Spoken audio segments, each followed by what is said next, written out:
The hustle of the holidays is over, and the aftermath of gift giving and Boxing Day sales might have your wallet hurting. So, money expert Robyn Thompson is here to share tips on how to relieve some of this damage, we're going to call it, by setting up proper money resolutions for 2023. Good morning to you. Good morning. Nice to see you. Happy New Year. I know. 2023, here we go. So we want to set ourselves up properly. So let's talk about how the holiday season can impact our spending habits. How so?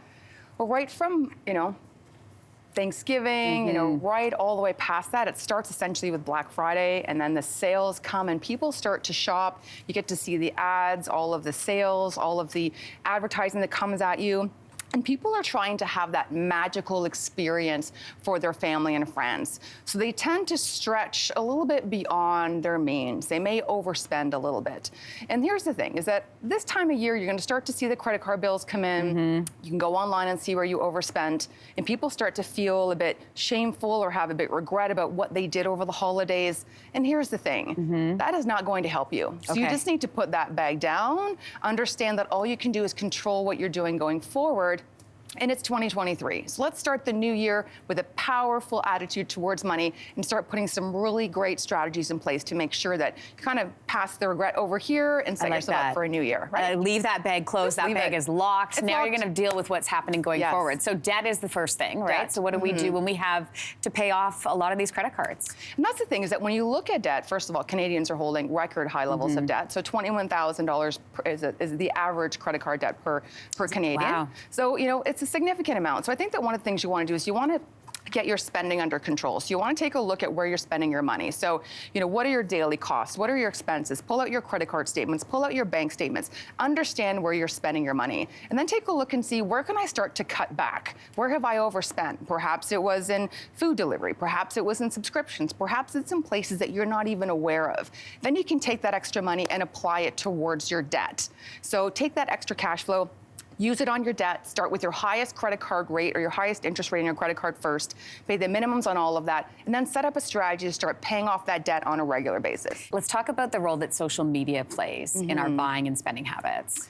Social media is one of those, I don't want to say it's the fake world, but it does, it's pretty manufactured. Yeah. So I think that it's about understanding that everything you see on social media is not the truth. It's not the way people normally live.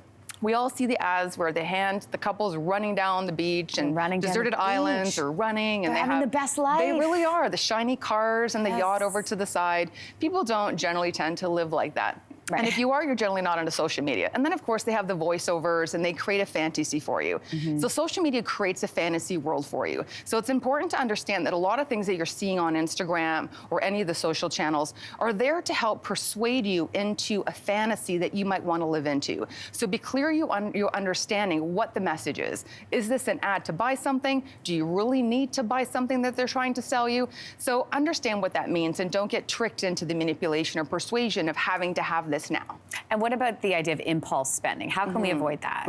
So impulse spending, one of the things to look at that is to understand what is the impulse that you're trying to stay away from. And, when you're looking at different shops or different places, you generally can have a place where you store your credit card online. So that's going on a deep discount. It's middle of January. Retailers spent too much. They have too much inventory. Everything is going on sale now.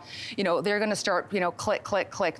So put yourself on a limit. So if you do look at something that you really want to have, understand that, okay, maybe I want to spend $200 or $300, but I want to put that on hold for a couple of days. I want to make sure that this is actually what I want to be spending my money on. And then if you really want it, you can go back and make the purchase. But it's about being intentional with where your money is being spent and making sure that you have some controls around it. And when you say put on hold, like let's say you want a bag or something, you see it, you wait a period of time, and then you can come back to it if you want it still, right? If you want it. And sometimes the shiny things aren't so shiny after a few days. You might be like, oh my God, thank God I didn't purchase that, because you may have seen something on another site or another page that really goes more towards your values and goals. Maybe it's, all of a sudden there's trips on sale for March break, and you're like, oh, did I really need another purse or a pair of shoes if I could go on a trip? So it's more about being mindful. It's about understanding the values that you have, what's coming in, what's going out, and making intentional decisions.